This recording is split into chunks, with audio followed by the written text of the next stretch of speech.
Journos back here at the Newcastle United training ground where we've just been speaking to Eddie Howe. We've been kicked out, there's so much to discuss. It's just like that win, yet another pub. Geordie Journos historians, fans may want to know the Joelinton in Heaton is actually where, Jordan, you came up with the name Geordie Journos in a little it was. meeting. Yeah, the origins of this entire channel right here in this pub. So yeah, get the waffle out the way early on and straight into Eddie Howe's press conference, which I actually thought was one of the more interesting Eddie Howe's press conferences, because I joked Eddie Howe would, in our previous video, that Eddie Howe would almost play down everything, but I thought he gave answers to almost every transfer related question he was asked, which was a sort of change of tune for Eddie Howe. When you're watching the press conference, Jordan, when you're asking your questions, what was the big takeaway for you? Well, I've got my own opinion, but what did you stick out for you? I think we've probably got the same big takeaway, which involves a certain Brazilian called Joelinton. But I think before we get on that, we should probably talk about the players that have dominated the last week in terms of transfer exits: Kieran Trippier, Callum Wilson, Miguel Almiron, and then Jamal Lascelles to some extent as well. The way what I took from it, just as a sort of a short summary from them players there, I thought that sort of ruled out Trippier going, said that in his eyes, in the club eyes, in Trippier's eyes, the deal was finished, the negotiations were finished, Kieran Trippier would stay. And then Almiron and Wilson, which we're recording this as there's footage going around of Almiron potentially arriving at the RVI, so this could be outdated, but it could also be nothing as well. But I just want to put out there, just in case whatever I say here is completely outdated by the time this reaches YouTube. But it sounded like the sale of Almiron and Wilson was unlikely, very unlikely, but Eddie Howe didn't rule it out. He spoke about things being out of his control, deals being good for the club. And I suppose if you take those two players in isolation, Callum Wilson 31, Almiron 30 next month, you could probably see why they would sell from a business point of view, but in terms of a playing point of view, unless there's like for like replacements lined up, then it makes absolutely no sense. And I think that's what Eddie Howe was sort of getting at. So he didn't rule it out because it would probably be good business for the club, but in terms of, I say, that playing sense and losing two players so close to the deadline, having to replace them, I think it does seem unlikely in that sense. Anything there? No, well, Eddie Howe literally said it doesn't make any sense in regard to Callum Wilson. Yeah, he did. To leave his side with just one striker in Alexander Isak, when Newcastle have struggled at times having two strikers or 1.5 strikers, like with the other striker being half fit at times as well. The Callum Wilson stuff was interesting because he did say that was the one he said it's out of his hands to a degree, which I think is interesting because a lot of the talk, Callum Wilson's been linked with all sorts of clubs. And Eddie Howe said that's the first I've heard of it. So it sounds like something away from Newcastle United is sort of generating that interest, if you like. Yeah. On Trippier as well, there was a bit of debate after the press conference because Eddie Howe was keen to get across that Kieran Trippier had not had his head turned by Bayern Munich. And then the sort of semantics of what a player having their head turned means was sort of debated. For me, I think Kieran Trippier would have been open, and that's what our understanding was, as most players would. Whether that constitutes as head turning, I'm not sure. But Eddie Howe was keen to stress that Trippier is 100% committed to Newcastle United moving forward, and he hopes to keep him long term as well, not just this transfer window. And then the Miguel Almiron stuff, Eddie Howe stressed he likes him, he's an important player, but I think as a few people have pointed out, he did say very similar things about the likes of John Joe Shelby, Chris Wood, even gave a little send-off to Javier Manquillo, saying he was an important player in the press conference, and obviously he's gone. He also said it hasn't helped the club financially, really, because obviously not a transfer fee involved in that. So you asked about Jamal Lascelles, probably one of the lesser answers Eddie Howe gave, but what did you take away from his answer?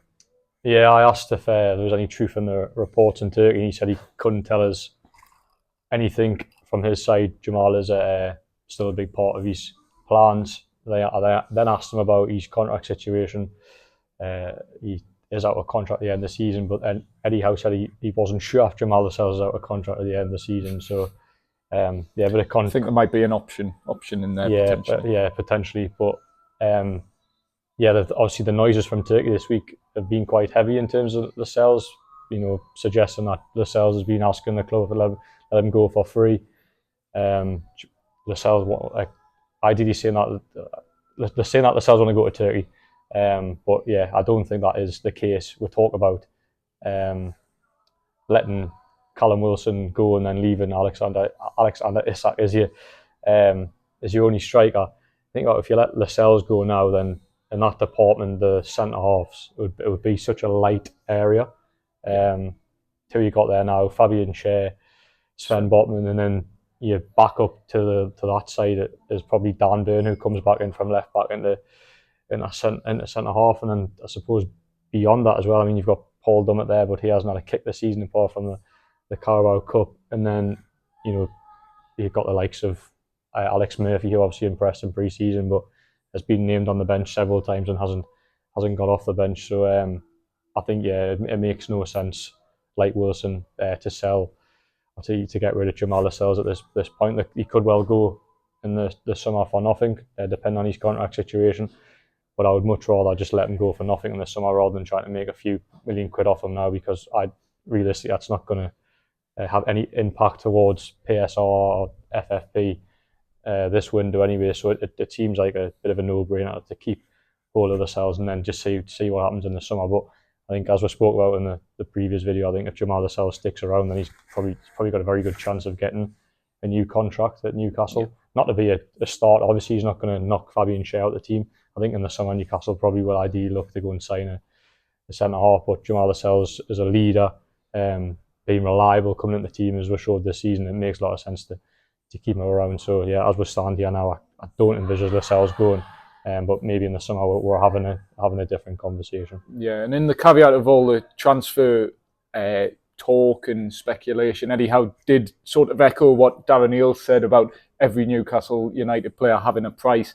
And that probably brings us back to what we both thought was probably the most newsworthy talking point of the press conference, which was Eddie Howe basically admitting that Newcastle could lose Joelinton in the summer because obviously he's injured at the moment.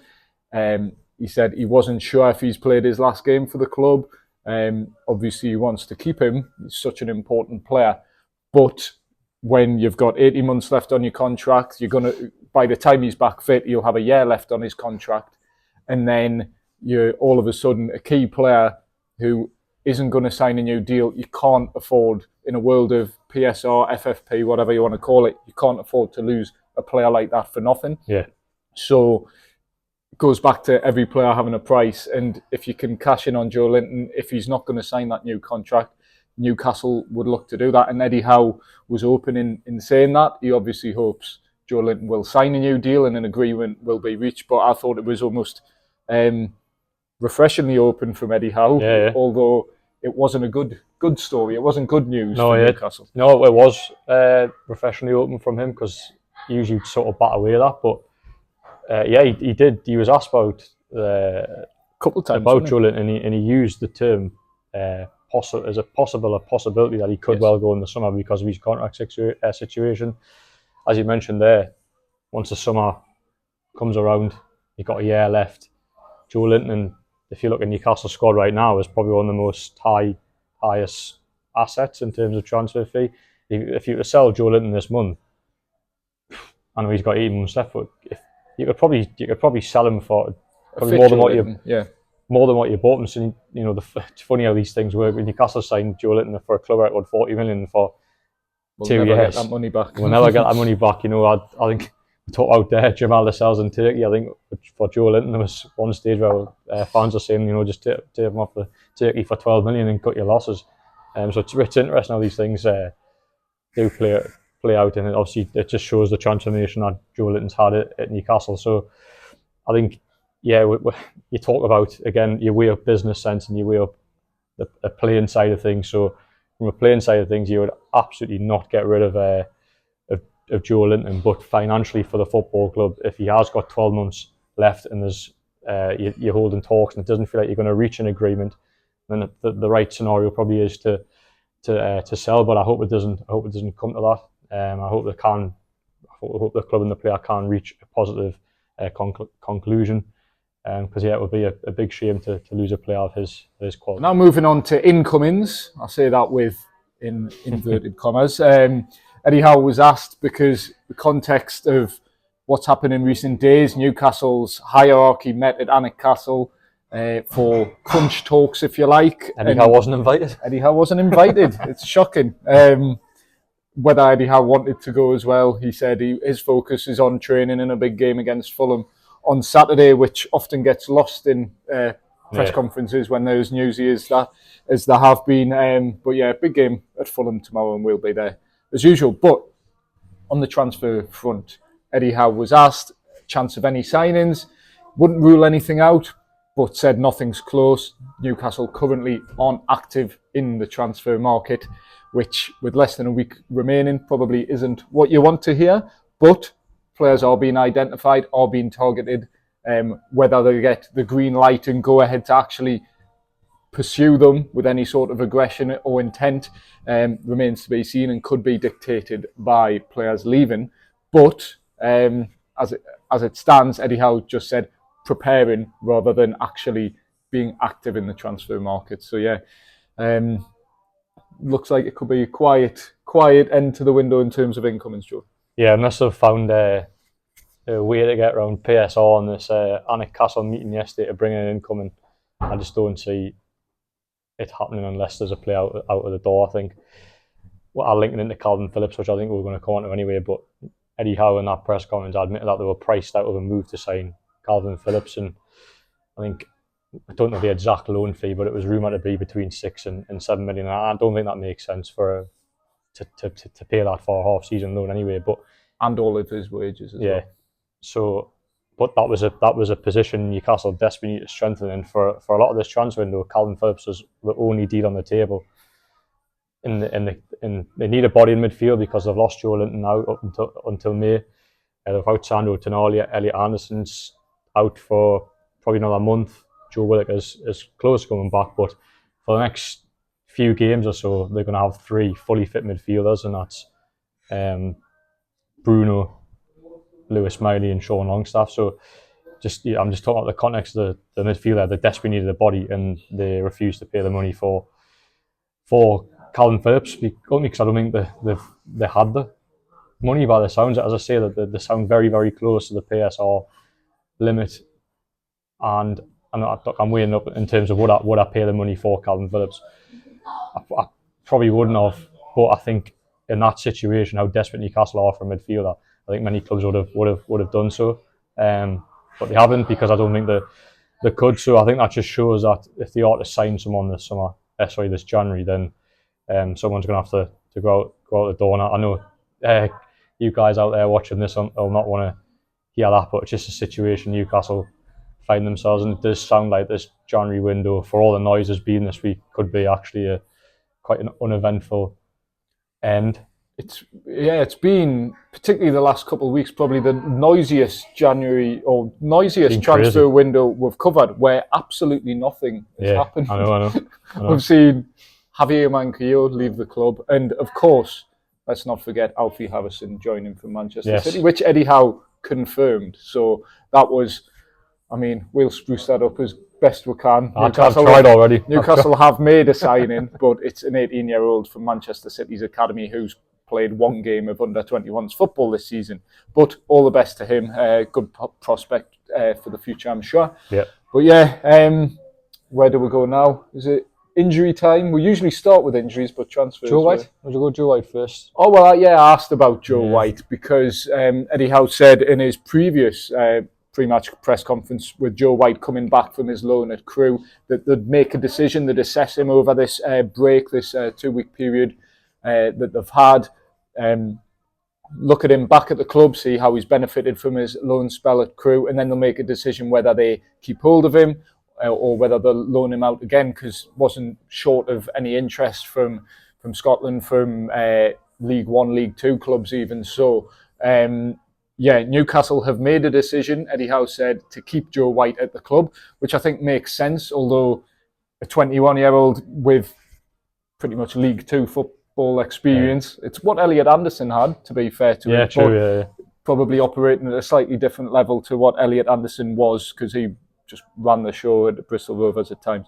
But Joe White, promising loan spell at Crewe, 3 goals I think he scored in 25 games, and a few assists as well.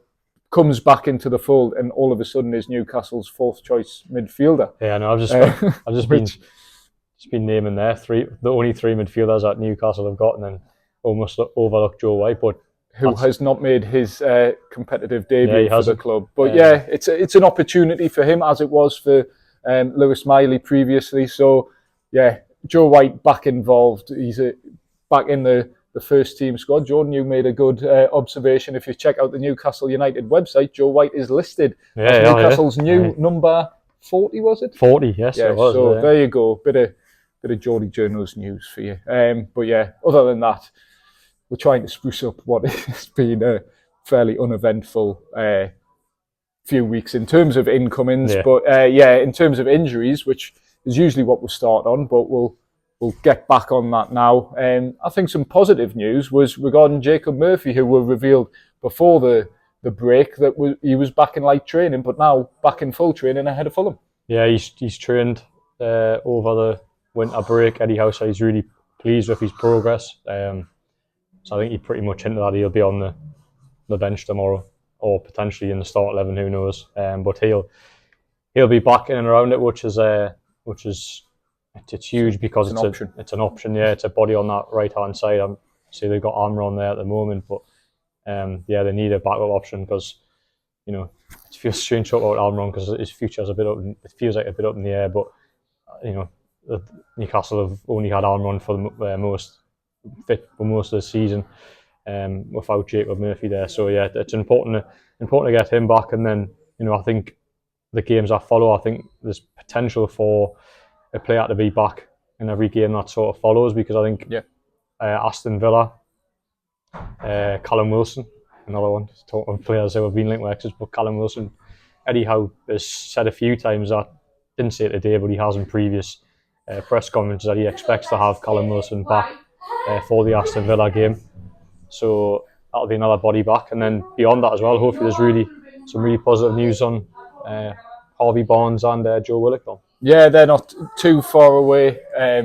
Eddie Howe said a few times, getting close. He's said to you, getting close, but still got a way to go. So today it was a bit more clear. We'll wait and see for Villa, which I think is a good sign. It shows they're probably weeks rather than months away, or days rather than weeks away, you could even say. So good news for them. Hopefully they're back sooner rather than later. Callum Wilson I'd be a little bit more concerned about, because Eddie Howe was very consistent in saying he'll be back for Villa. Now all of a sudden he's saying we'll wait and see for Callum Wilson for Villa. So you know what he's like though. He gets caught on these situations when he gets close at the time. So, but you might be onto something there. Who knows? Yeah, we'll wait and see. Potential boost with Jacob Murphy back for Fulham, and Tino Livramento will be back too. So after his illness. So I forgot he was he'd be in Newcastle World. He's already a Shields Gazette injury boost. So he is an injury. Or fitness boost. It's not an injury, but fitness boost. And Matt Targett asked about, just because I think Matt Targett's been a bit forgotten about.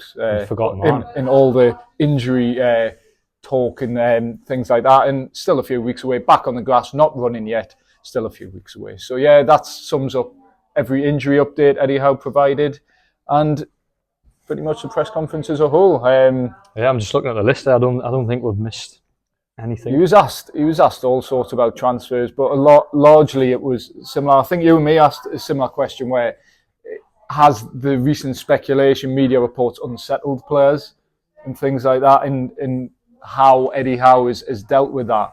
And you get the feeling the past couple of weeks have maybe been difficult for Eddie Howe, with all this speculation that has come about, which Eddie Howe sort of supported in his press conference, at least openly, the Darren Eales interview that we touched on in our last video, that has been the catalyst for all this media speculation and links and almost putting up a for sale sign, if you like, for certain players or for the entire squad. Yeah. And Eddie Howe was sort of understood where Darren Eales was coming from, but then also addressed that players can be unsettled by all these links.